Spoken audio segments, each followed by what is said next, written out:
এমন কোন নেতার অনুসরণ করা যাবে না যেই নেতার নীতির মধ্যে রাসূলের নীতি থাকে না।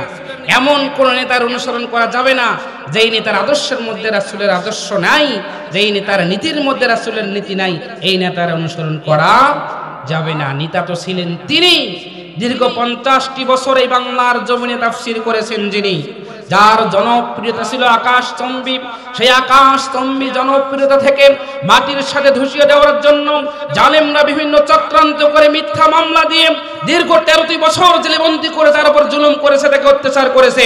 শুধু তাই নয়, শেষ পর্যন্ত জেল থেকে বের করে অসুস্থতার নাটক সাজিয়ে হাসপাতালে নিয়ে গিয়ে নির্মমভাবে চক্রান্ত করে তাকে হত্যা করেছে। আমরা তার হত্যার প্রতিশোধ নিতে চাই, আমরা তার হত্যার প্রতিশোধ নিতে চাই, কিন্তু সেই প্রতিশোধ কারো উপর আক্রমণ করে নয়, সেই প্রতিশোধ কারো বাড়িতে আগুন জ্বালিয়ে দিয়ে নয়, সেই প্রতিশোধ নিজ হাতে আইন তুলে নেওয়ার মাধ্যমে নয়, বরং আমরা আল্লাহর কোরআনকে পার্লামেন্টে পাঠিয়ে কোরআনের বিধান অনুযায়ী আমরা তার রক্তের পুটির ফোটার বিচার এই বাংলার জমিনে করতে চাই। আওয়াজ দিয়ে বলেন কথা ঠিক কিনা?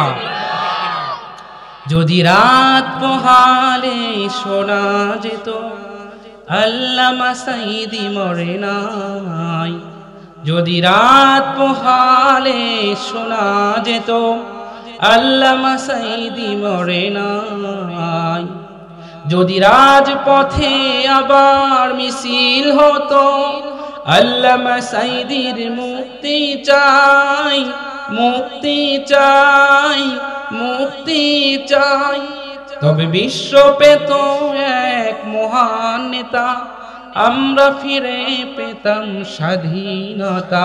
যদি রাত পোহালে শোনা যেত আল্লামা সাঈদী মরে নাই। আমরা সকলেই অন্তরস্থল থেকে দোয়া করি আল্লাহ পাক যেন কোরআনের এই পাখিকে তার যেন শহীদ মৃত্যু দান করেন এবং আল্লাহ যেন তার কবরটাকে জান্নাতের টুকরায় পরিণত করে দিন। সকলে পড়ে আল্লাহুম্মা আমিন। প্রিয় ভাইরা, তাহলে আমরা আল্লাহর গুরুত্বপূর্ণ বিগত 52 বছরে আবার বাংলাদেশে অনেক কিছু দেখেছি। আমরা সেকুলারিজম দেখেছি, কমিউনিজম দেখেছি, আমরা স্বামীর শাসন দেখেছি, বাবার শাসন দেখেছি। একটিবার বাকলার টিকনাফ থেকে তেতুলিয়া, রূপসা থেকে পাতুরিয়া পর্যন্ত কোরআনের আইন বাস্তবায়ন করার জন্য প্রয়োজনে শরীরের সমস্ত তাজা রক্ত জমিনে ঢেলে দেব, তবু আগামীর পার্লামেন্টকে কোরআনের পার্লামেন্ট বানিয়ে ছাড়ব। চিল্লায় বলেন কথা ঠিক কিনা?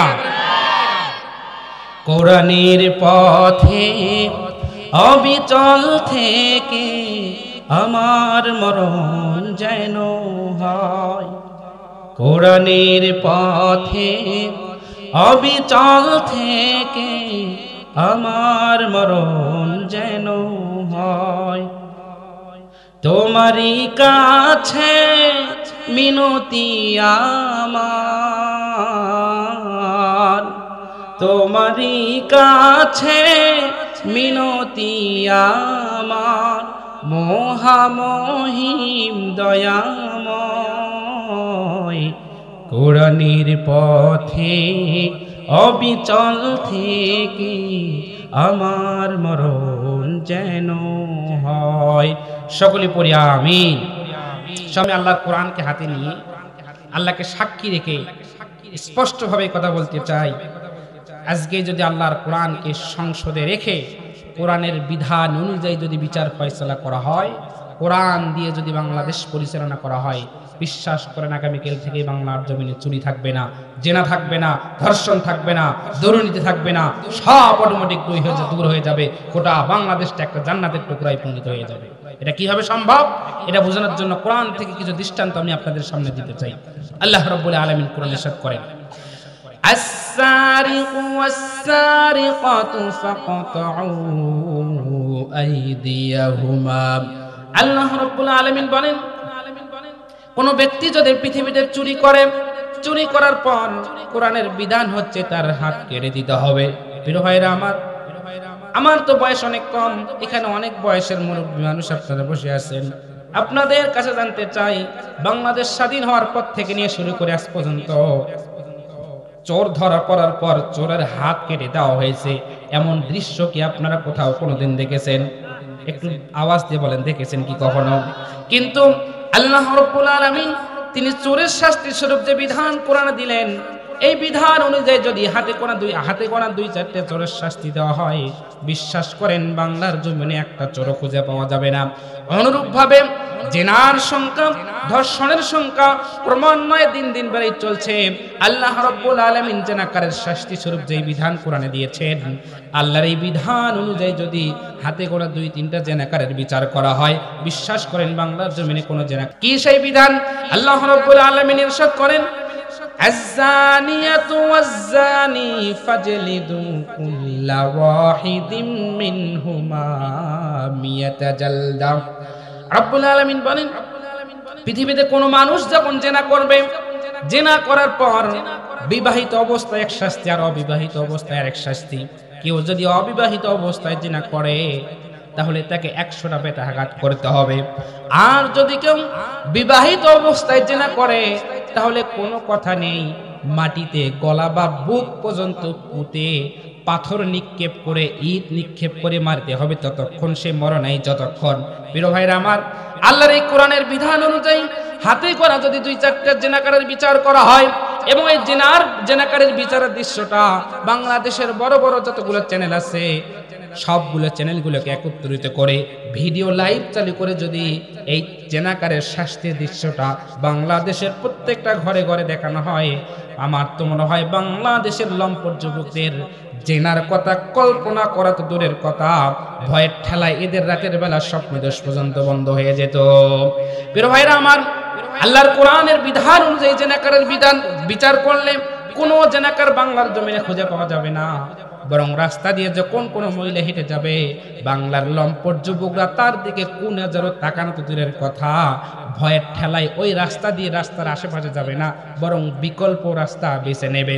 আমার ভাইয়েরা, আমার বন্ধুগণ, একটা ইসলামী রাষ্ট্র, একটা কোরআনের রাষ্ট্র মানুষকে যে কিভাবে সুখ শান্তি দিতে পারে, মানুষকে কিভাবে শান্তিতে বসবাস করার সুযোগ দিতে পারে, এটা আমি আপনাদেরকে অল্প সময় বোঝাতে পারবো না, কিন্তু এটা বাস্তব।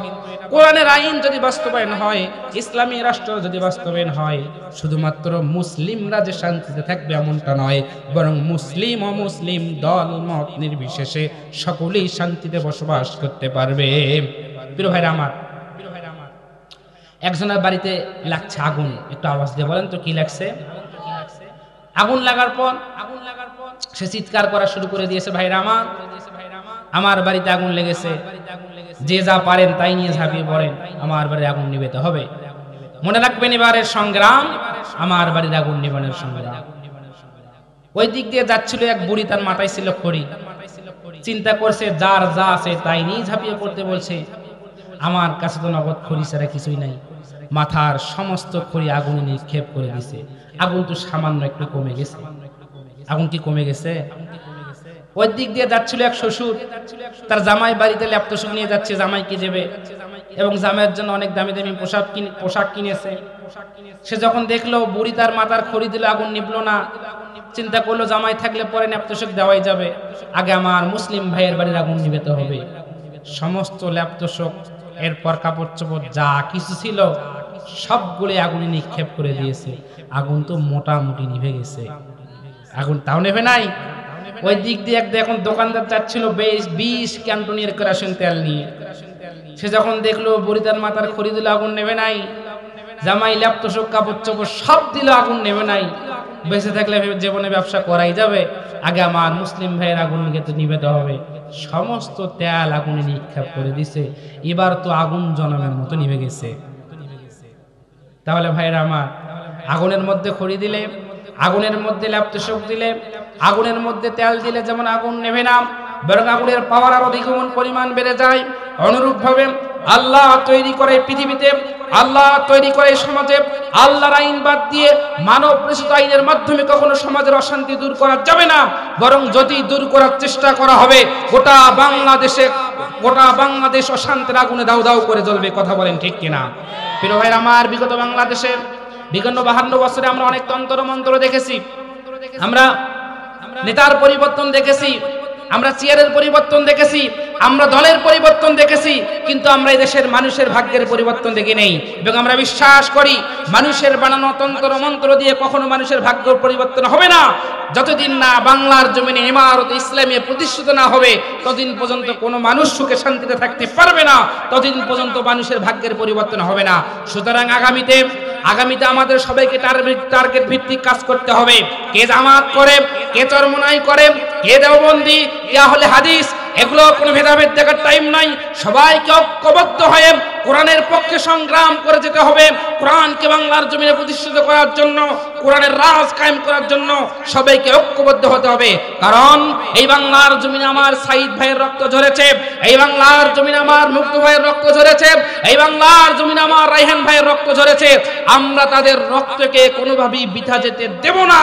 প্রয়োজনে আরো রক্ত যাবে, প্রয়োজনে নিজের বুকের সমস্ত তাজা রক্ত জমিনে ঢেলে দেব, তবু আগামীর পার্লামেন্টকে কোরআনের পার্লামেন্ট বানিয়ে আমরা এই দেশের মানুষের ভাগ্যের পরিবর্তন করতে চাই। কারা কারা চান দুহাত উঁচু করে আল্লাহকে দেখিয়ে দিন। কোন একদিন এদেশের আকাশে কালিমার পতাকা দুলবে, সেদিন সবাই কোরআনী বিধান পেয়ে দুঃখ বেদনা ভুলবে। সেদিন আর রবে না হাহাকার, অন্যায় জুলুম অবিচার, থাকবে না অনাচার দুর্নীতি কদাচার, সকলেই শান্তিতে থাকবে। সেদিন সবাই খোদাই বিধান পেয়ে দুঃখ বেদনা ভুলবে। তাহলে কোরআনের রাজ কায়েম হয়েছে, বাংলার জমিনে কালিমার পতাকা উড়ছে। এই দৃশ্য কি আপনারা সকলে দেখতে চান? সকলে দেখতে চান? ইনশাল্লাহ আমরা বিগত সময়গুলোতে তো অনেক কিছুই দেখলাম।